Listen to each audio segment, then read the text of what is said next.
바이블 1311 Acts 28. 오늘은 사도행전 28장을 함께 묵상해 보도록 하겠습니다.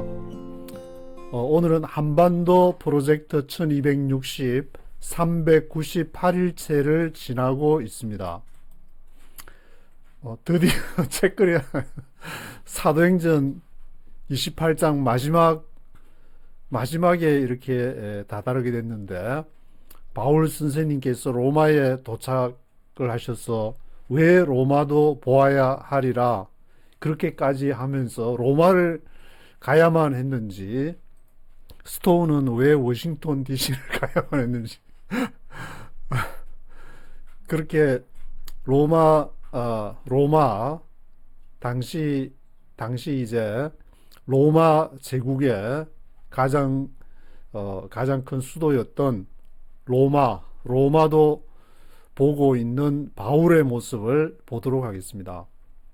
1절부터 6절까지가 멜리데 섬에서의 기적을 기록을 하고 있습니다. 그게 이제 파선해가지고 거의 이제 죽을 지경이 됐는데, 거기에서 어떻게 멜리데 섬으로 표류를 했는데, 거기에서도 바울이 이제 추워가지고 이렇게 장작 더미로 해서 불 피우고 하는데, 그것을 옮겨오다가 뱀한테 물려가지고 사람들이 이제 죽을 거라고 했는데 죽지 않아가지고 이 사람은 신인가 보다. 그래서 그런 얘기가 나오고, 추장 보블리오의 치유, 그걸 보고 이제 특별히 바울과 일행 위 패시지스라고 해가지고 우리가 나오는데, 누가 이렇게 누가 선생님이 기록한 이런 누가복음과 사도행전을 통해서 위 패시지스, 그런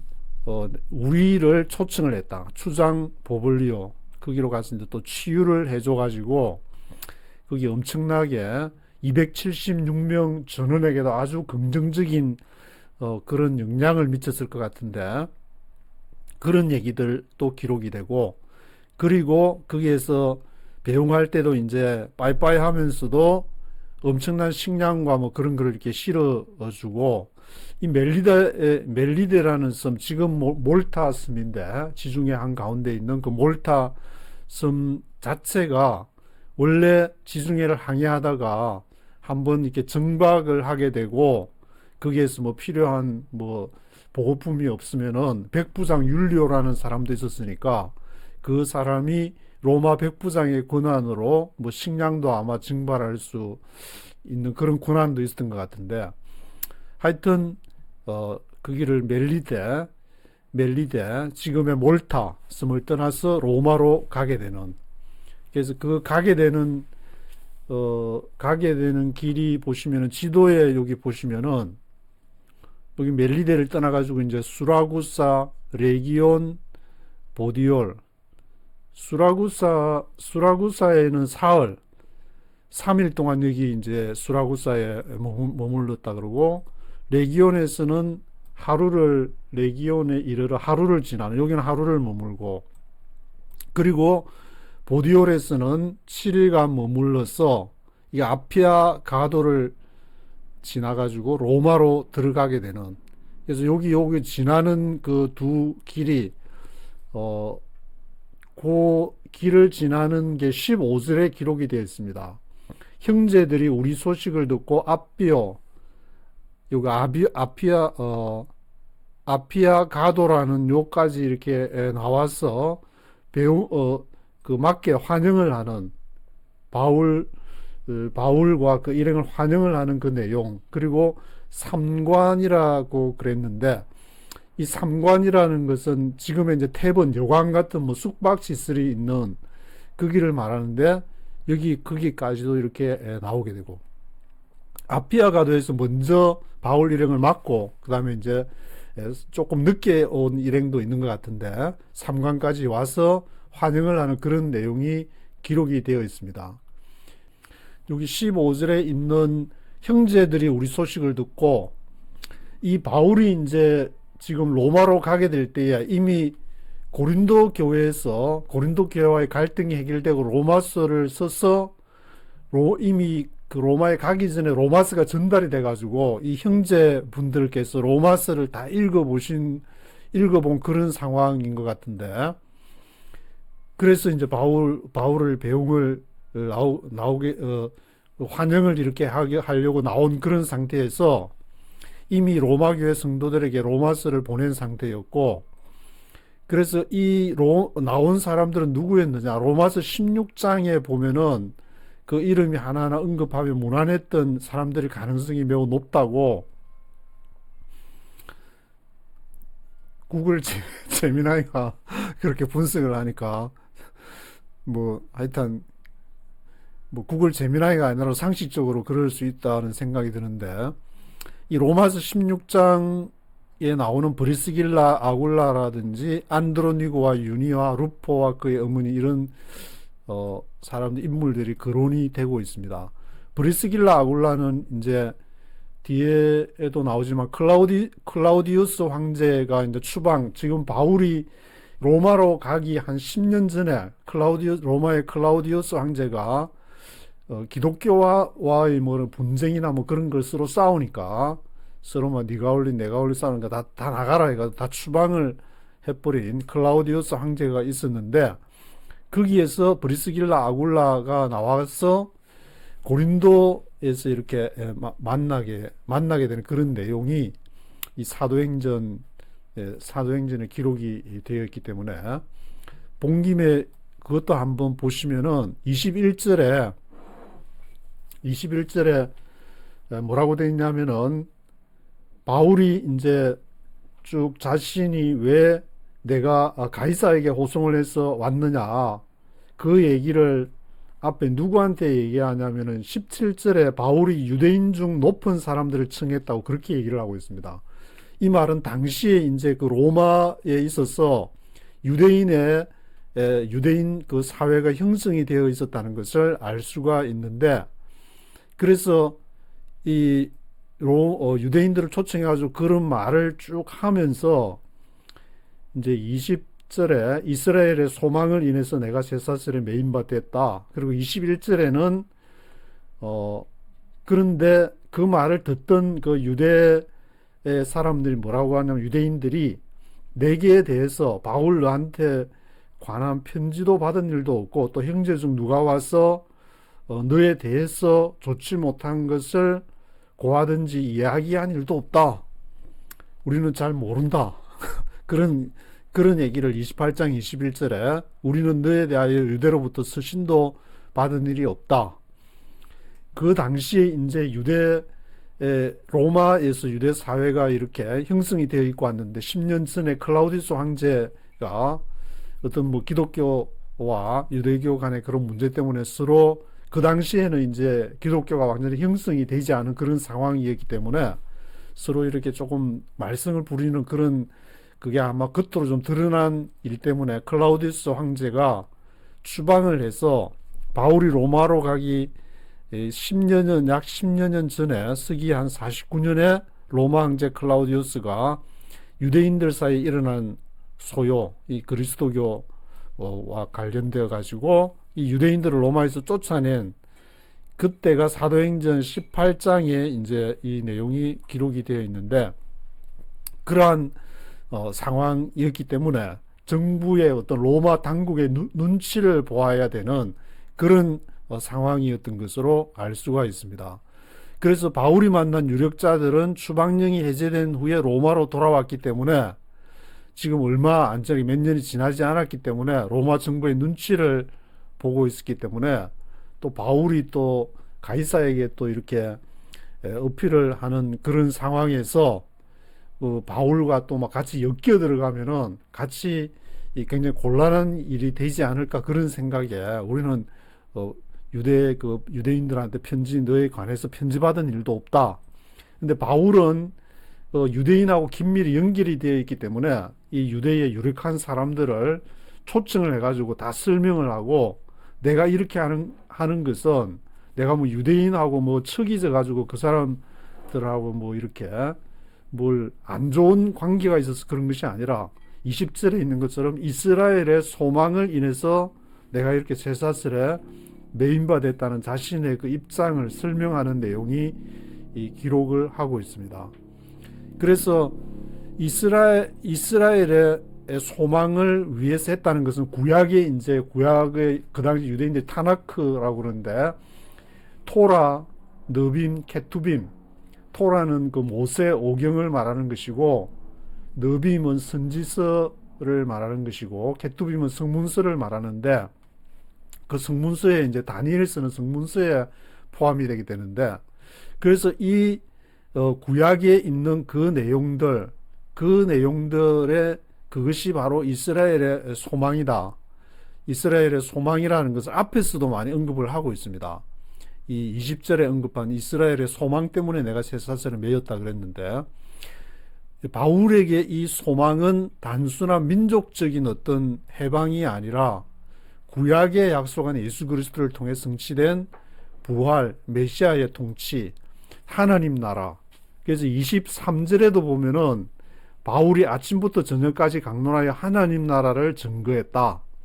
바울이 증거한 것은 로마 제국이 강대하니까 앞으로 시간이 325년 니케아 공의회를 말한 것이 아니라 313년에 콘스탄티누스 황제가 기독교를 공인해서 이제 기독교가 강성해질 거니까 그 기독교를 믿어라, 그런 말이 아니고, 구약에서부터 메시된 부활과 메시아가 통치를 할 것인데, 그 하나님이 통치하시는 그 나라를 믿어라, 그런 얘기를 이렇게 강조를 하고 있습니다.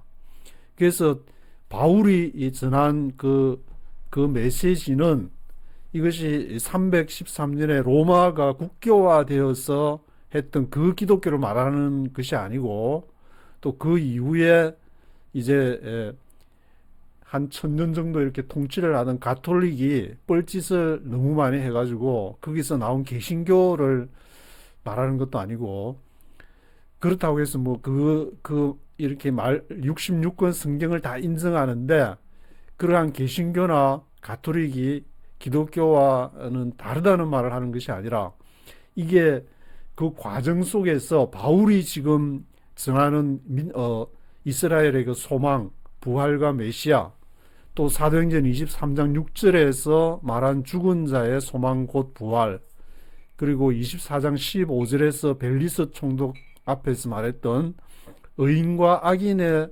부활에 대한 이러한 그 내용을 계속 앞에서도 강조를 했기 때문에, 아그리빠 왕 앞에서도 하나님이 우리 조상에게 약속하신 것을 바라는 소망 때문이다. 이 구약의 그 말씀, 타나크의 그 말씀을 기초해서 나도 지금 이렇게 이스라엘의 소망을 얘기하고 있는 것이다. 그래서 지금은 이제 이 말씀을 적용할 때 우리가 그러면은 이스라엘의 소망, 한국 교회가 다 그렇게 이스라엘의 소망을 가서 이제 쫓아갈 것이냐? 그것은 바로 적용하게 되면은 한반도 프로젝트 1260 한반도의 소망이 아닌가. 한반도가 앞으로 한국계, 특히 이제 그 중에서도 이렇게 남한의 한국 교회를 가리키는 것이 아닌가. 저는 적용을 하려고 생각하면은 그 생각이 드는데, 그렇게 뭐 생각 안 드시는 분도 물론 많이 있겠지만, 한국 교회가 이 어떤 소망, 어떤 복음을 말해야 될 것인가. 이 한국 교회가 복음을 갖게 된 것은 미국이 이제 2차 대전 이후에 강성해지면서 청교도로 시작했다는 그 미국에서 이 복음이 대한민국으로 개신교가 전해지면서 그 기독교가 아주 왕성해서, 제가 80년대, 90년대에는 서울에서 직접 취재를 하면서 엄청난 그 파워를, 막강한 파워를 자랑할 때 한참 저는 취재한다고 열심히 쫓아다녔던 그런 기억이 있는데, 근데 그때는 그렇게 재정과 이렇게 파워가 있을 때에 미래를 보고 준비를 해야 되는데 그때 실기한 것이 아닌가. 근데 지금 이제 이렇게 말씀을 하면서 한 30년 지나고 나 보니까 이 이스라엘의 소망, 지금 이제 한반도의 소망을 갖고 기도하면은 사도행전을 읽으면서 드는 생각은 서해 문명권을 통해서 바울이 에게 문명권을 했는데 저는 이제 항상 그 말씀이 이게 지금 나에게 적용을 하고 지금 교회에 적용을 하고 그리고 지금 살면서 어떤 크리스찬의 삶을 살아야 될 것인가 그쪽으로 많이 이제 고민을 하고 대학 다닐 때는 뭐 외교학과를 다녔으니까 그런 쪽으로 많이 생각을 하고 그때는 앞으로 이제 세상은 다극화가 될 것이다 해서 정말 다극화가 될 것인가 그렇게 한때는 정말 믿고 그렇게 생각했는데 지금 가만히 보니까 다극화가 아니라 트럼프가 하는 걸 보니까 이게 일극화로 하나의 그러한 어떤 제국으로 나가는 그러한 것이 아닌가라는 생각이 좀 그쪽으로 지금 많이 이게 마음이 가고 있는데 뭐 어떻게 될 세상이 어떻게 될지는 지켜봐야 되겠지만 분명한 것은 바울이 그 이스라엘의 소망을 향해 이스라엘의 소망 때문에 내가 쇠사슬에 매였다. 그러면은 우리 한국 교회는 어떤 소망을 가지고 가야 될 것인가? 그것은 이제 저는 뭐 쭉 말씀을 드렸지만 중학교 때 이렇게 하나님 보여주셨던 그게 머릿속에서 떠나지를 않아서 기자를 해서 이제 워싱턴까지 가게 됐는데 그것은 바로 한국 교회를 통해서 한반도를 통해서 화해의 역할을 하게 되는 전쟁의 역할이 아니라 화해의 역할로서의 그것을 감당하라고 하나님께서 한국 교회를 일으키신 게 아닌가 그런 좀 생각이 들고 있습니다. 본인이 뭐 아니라고 하면은 뭐 할 말이 없지만 근데 바울은 이런 그 이스라엘의 소망을 통해서 얘기를 하면서 25절 26절에 보시면은 25절부터 이사야로 너희 조상들에게 말씀하신 것이 옳다 해가지고 백성한테 얘기를 했는데 도무지 듣기는 들어도 깨닫지 못하고 보기는 보아도 알지 못하는도다. 백성들의 마음이 완악하여져서 그 귀로는 둔하게 듣고 눈을 감았으니 이는 눈으로 보고 귀로 듣고 마음으로 깨달아 돌아와 나의 고침을 받을까 함이라. 축복의 말씀, 구원의 말씀을 지금 바울 선생님께서 그 목숨을 걸고 그렇게 해서 얘기를 하는데 사람들이 너가 생각하는 그 이스라엘 소망 그거는 좀 잘못된 것 같다. 내가 보기에는 지금 우리가 대한민국이 지금 우파의 대한민국을 가야지 아니면 또 좌파는 좌파의 대한민국을 가야지 그게 이스라엘의 소망 그 한반도의 뭐 소망 그 하나님 나라 그게 현실적으로 가능하겠냐 쓰해한 그 문명권의 복음을 전한다는 게 말이 되냐 지금 중국이 눈 벌겋게 뜨고 있는데 그렇게 얘기하지만 하나님께서는 어떤 하나님이 하시고자 하나님의 나라를 위해서 저도 이거 도저히 말이 안 된다고 생각했는데 이거 말하지 말아야 되겠다. 이거 말해가지고 괜히 그냥 쪽팔리는 것보다 입 닫고 있는 게 좋겠다고 생각했는데 하나님께서는 어떤 사람을 통해서도 다 이루시고 행하시는 분이시기 때문에 이 사도행전이 이제 마지막 그걸 오면서 사도 바울을 통해서 역사하신 것이 지금도 여전히 역사하고 있고 특별히 뭐 저는 이제 한반도 대한민국 뭐 그런 쪽으로 이렇게 많이 기도하면서 한국 교회 쪽으로 자꾸 마음이 가니까 이렇게 여기까지 오게 됐는데 그래서 그 이스라엘의 소망이 한반도의 소망이 되기를 원하시는 하나님의 사람이 반드시 있을 것이다. 그분들에게 이 말씀을 어떻게든 이렇게 전달을 해드려야 되는 사명이 저한테 있는 것 같은데 뭐 제가 말을 잘하든 못하든 하여튼 어떻게든 전달을 해주면 저로서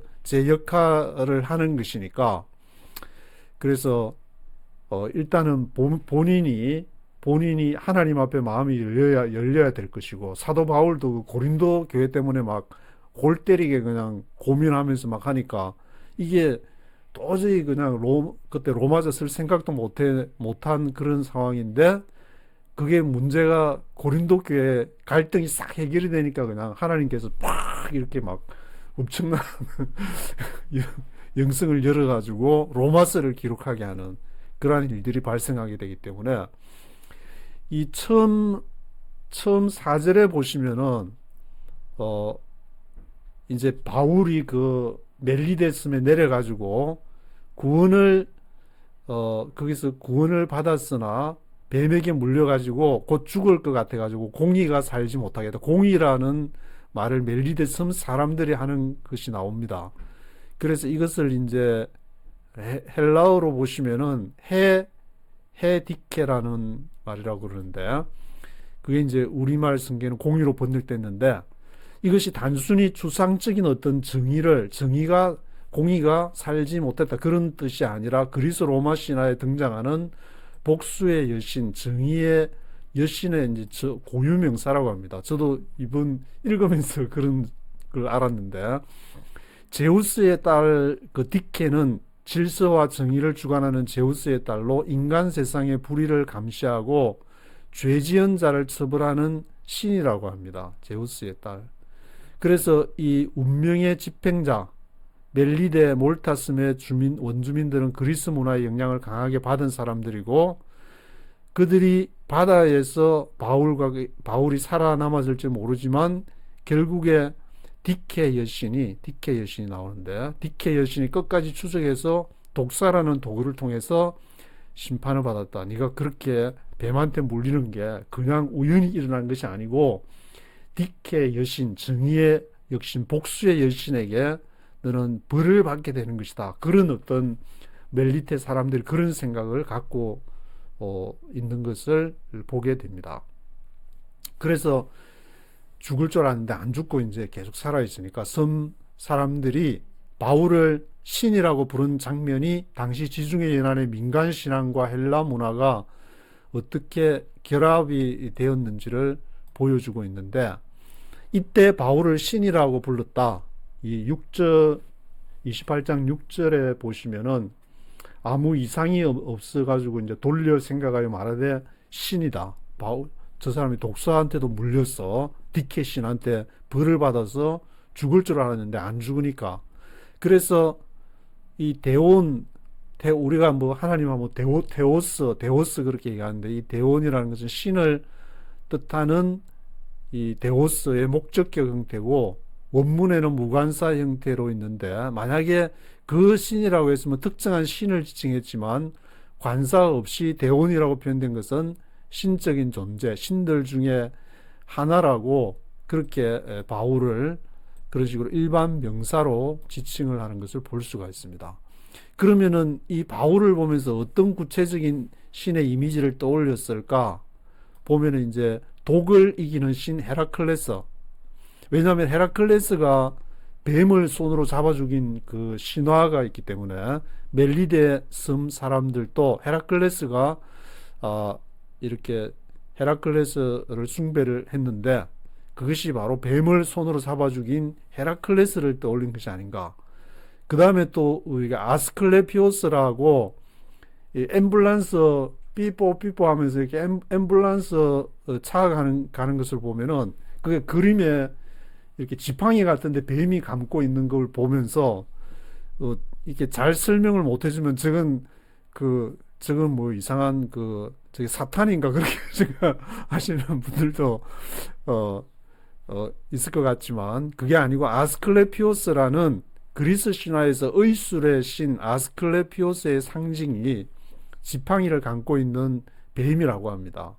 그래서 왜냐하면은 이 아스클레피오스가 뱀의 독을 다스리고 병을 고치는 존재로 여겨졌기 때문에 독사의 공격을 무력화시킨 바울을 의술과 생명을 주관하는 신적 존재로 여겼을 것이다. 그렇게 기록을 하고 있습니다. 그래서 여기 28장 17절에 보면은 유대인 중에 높은 사람들을 초청을 했다고 나오는데 바울이 이제 가서 그냥 있은 게 아니라 높은 사람들을 초청을 했다. 17절에 사흘 있다가 사흘 후에 바울이 유대인 중에 높은 사람들을 청하여 모여서 이제 내가 이렇게 된 것은 이 쇠사슬이 매인 것 이스라엘의 소망을 인해서 이렇게 된 것이다. 높은 사람들을 원문으로 보시면은 이게 프로투스라는 뜻이라고 발음이 되는데 헬라어로 첫째가는 어떤가는 그런 뜻이라고 합니다. 그래서 이 사람들은 회당장들 또는 장로회 위원, 부유한 유력자들 이런 사람들이라고 하는데 로마 시내에 이제 여러 회당들이 그 당시에 이제 로마에 유대인이 한 4만 명에서 6만 명 정도 있었다 그러고 이 회당이 한 10개에서 13개 정도 독립적인 회당을 이루고 있었다고 합니다. 그래서 자신들만의 장로회를 두고 독자적인 치리권을 행사를 하고 있었는데 그 사람들을 초청을 사도 바울 선생님께서 이 사람들을 초청을 했다. 그런 내용을 볼 수가 있습니다. 그래서 바울은 그 온갖 가전 고초를 당하면서도 로마까지 가서 그 당시 이 제국의 가장 수도에까지 이제 가서 하는 것을 누가가 그 옆을 지켜보면서 그러한 내용을 누가복음에서는 예수님을 통해서 하나님의 나라가 임한 것을 증거를 복음을 이렇게 전하면서 바울을 통해서는 그 하나님의 나라 바실레아가 어떻게 바울을 통해서 에클레시아로 이렇게 쭉 이렇게 연결이 되어져 가는지 그것을 누가복음, 사도행전 두 가지를 통해서 기록을 하는데 그 사이에 이제 요한복음이 끼어져 있어 가지고 언뜻 생각하면 마태, 마가, 누가, 요한은 사복음서고 그 다음에 이제 사도행전, 로마서, 고린도, 전후서 막 그런 식으로 나간다고 생각을 하는데 누가복음은 바로 사도행전과 같이 연결시켜서 보아야 되는 것이고 이 사복음서 자체는 이렇게 각각 보면은 똑같은 거가 사복음서니까 다 똑같이 예수님의 복음을 전하는 거는 맞지만 그 바라보는 관점은 다 다르다. 마태복음은 이제 구약과 연결을 구약에서 오는 것을 어떻게 연결을 지어 가지고 그 복음이 어떻게 이렇게 새롭게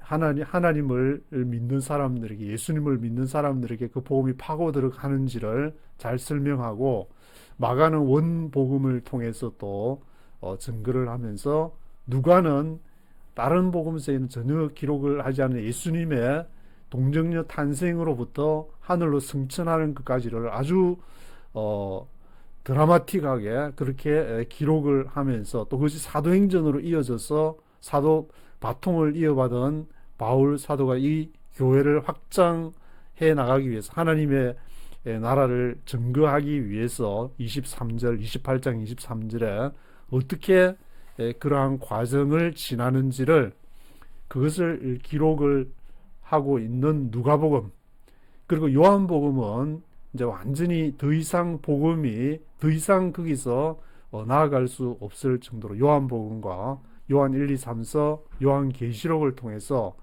복음의 그 대미를 장식을 하는 그런 모습을 볼 수가 있습니다. 그래서 이걸 제가 누가복음부터 쭉 같이 읽어보면서 27장에서 28장, 27장 이렇게 오니까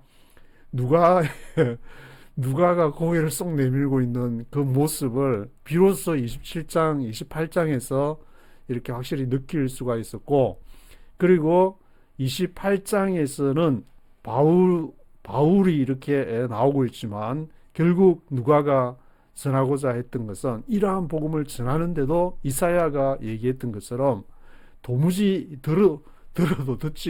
들어도 뭔 말인지를 모르고 깨닫지를 못하는 그런 상황이 발생을 하고 있다. 그래서 이런 복음을 우리가 읽는다고 그냥 깨달아지는 것이 아니라 자신에게 하나님이 선택한 바울과 같은 누가와 같은 그런 사람들을 통해서 하나님의 나라가 증개가 되기 때문에 자신이 그것을 복음을 맡은 사람이라면은 거기에 충실하게 복음을 위해서 해야 될 일을 겸손한 마음으로 감당하게 될 때 하나님의 나라는 때가 되면은 그것이 다 이루어지는 그러한 상황을 보게 됩니다. 그래서 여기 예레미야 선지자나 또는 뭐 에스겔 통해서 이스라엘의 소망에 대해서 쭉 그 바울이 이제 구약을 통해서 이렇게 얘기하는 것을 보게 되고, 이태 바울이 온 이태를 자기 셋집에 유하며 자기에게 오는 사람을 다 영접해서 담대히 하나님 나라를 전파했다. 주 예수 그리스도께 관한 것을 가르쳤는데 그 많은 사람이 없었더라. 복음을 이제 조금 자유롭게 이렇게 전하게 되는 그러한 모습을 보게 됩니다. 그래서 요 누가복음과 사도행전을 지나면서 이제 한 가지만 말씀드리고 싶은 것은, 한국에 주로 이제 보면은 기독교 개신교 세력들이 우파 세력들이 많아가지고 뭐 태극기 부대도 있고 한데, 이것을 어떤 그런 우파나 좌파의 시각으로 볼 때에 큰 어떤 잘못하면 화를 당할 수 있지 않을까, 저는 그런 생각이 지금 들게 되는데, 왜냐하면 전체 국제적인 어떤 정세나 그런 흐름들이 그런 구도보다는 지금 이렇게 다른 방향을 뭔가를 정부나 뭐 그런 그 위에서 이제 뭐 군산 복합세라고 해야 될까, 금융 세력이라고 해야 될까, 그런 세력들이 이미 장악한 것은 알고 있었지만 어디로 갈 것이냐, 어떻게 할 것이냐는 잘 몰랐는데, 요 근래에 보게 되면 그것이 조금씩 이렇게 모습을 드러내게 되면서, 오히려 이렇게 좌파와 우파 세력들을 이용해서 자기들이 달성하고자 하는 것을 이렇게 가져가려는 그런 것을 알 수가 있는 것 같습니다. 그래서 특히 이제 성경에 대해서 좀 안다고 적용한다고 생각하시는 분들이 그런 쪽에 적용을 해 나갈 수가 있는데, 잘 모르는 사람들 그 얘기 듣고 뭐 저게 맞는가 보다 해서 이제 한국에도 그런 일이 지금 벌어지고 있는 상황인데, 그것보다는 바울이 얘기한 이스라엘의 소망이 바로 한반도의 소망, 한반도 프로젝트 1260이라고 본다면은, 그 한반도가, 한국 교회가 감당해야 할 것이 무엇인지를 바로 알아야 되는데, 그것은 또 지금 또 얘기를 하게 되면은 뭐 또 이렇게 잘 알아듣지 못하시는 분들도 계시고 하기 때문에, 그것은 시간이 또 지나면서 그때 정말 필요하다고 생각이 될 때 저도 기도하면서 할 테니까, 기도하면서 우리가 지금 한반도의 상황을 예의주시를 해가야 되는 상황이 아닌가라는 생각이 들고 있습니다. 과거에 미국이 아주 뒤에 튼튼하게 받쳐주는 그런 상황에서는 기독교가 알게 모르게 힘을 쓰고 그렇게 했지만, 지금은 이제 그런 상황이 아니기 때문에 이 하나님의 복음과 교회와 국가 간의, 국가와 교회, 정치와 종교, 종교와 정치, 이런 문제들에 대해서 좀 더 생각을 가지고 자기의 어떤 그 테두리, 하나님의 나라가 어떤 테두리를 쳐서 여기까지는 하나님 나라, 너희는 사탄의 나라, 그런 것인가, 그것을 바울이 어떻게 복음을 전했는지 우리가 성경을 통해서 다시 한번 묵상해 볼 때가 되지 않았나, 좀 그런 생각을 해보게 됩니다. 그래서 1절부터 네이티브 스피커의 목소리로 한번 쭉 들어보시겠습니다. Once safely on shore, we found out that the island was called Malta. The islanders showed us unusual kindness. They built a fire and welcomed us all because it was raining and cold. Paul gathered a pile of brushwood, and as he put it on the fire, a viper, driven out by the heat, fastened itself on his hand.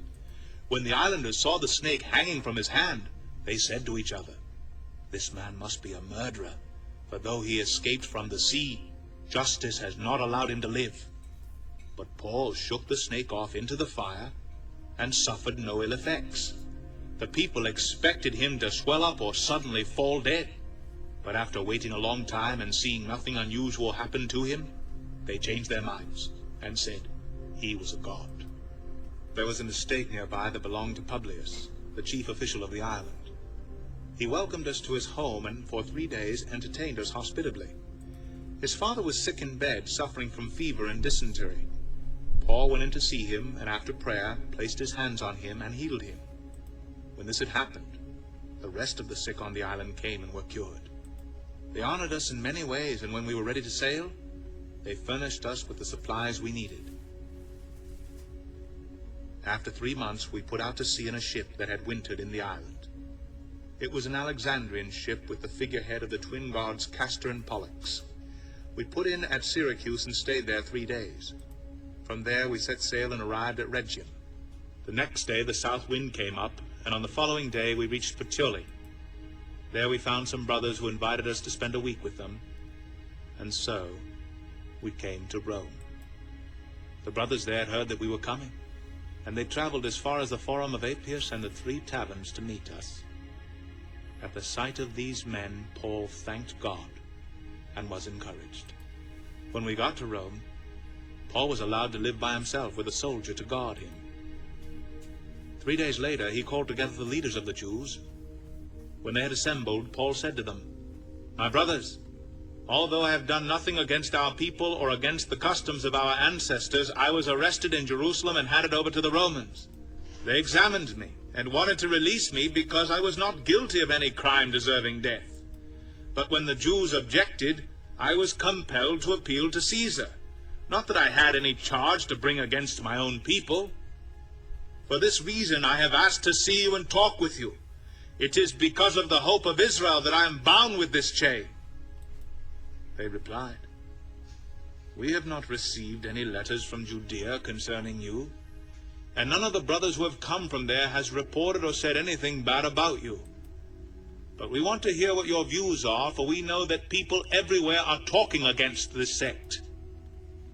They arranged to meet Paul on a certain day, and came in even larger numbers to the place where he was staying.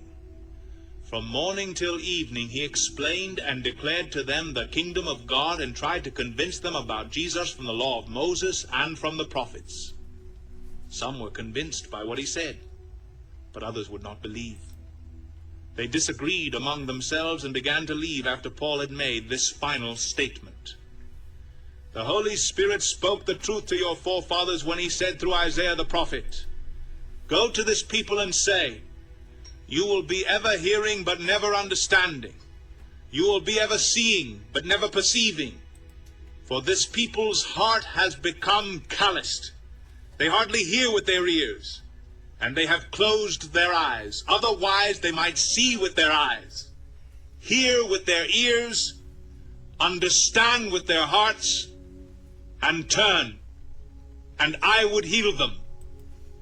Therefore, I want you to know that God's salvation has been sent to the Gentiles, and they will listen.'"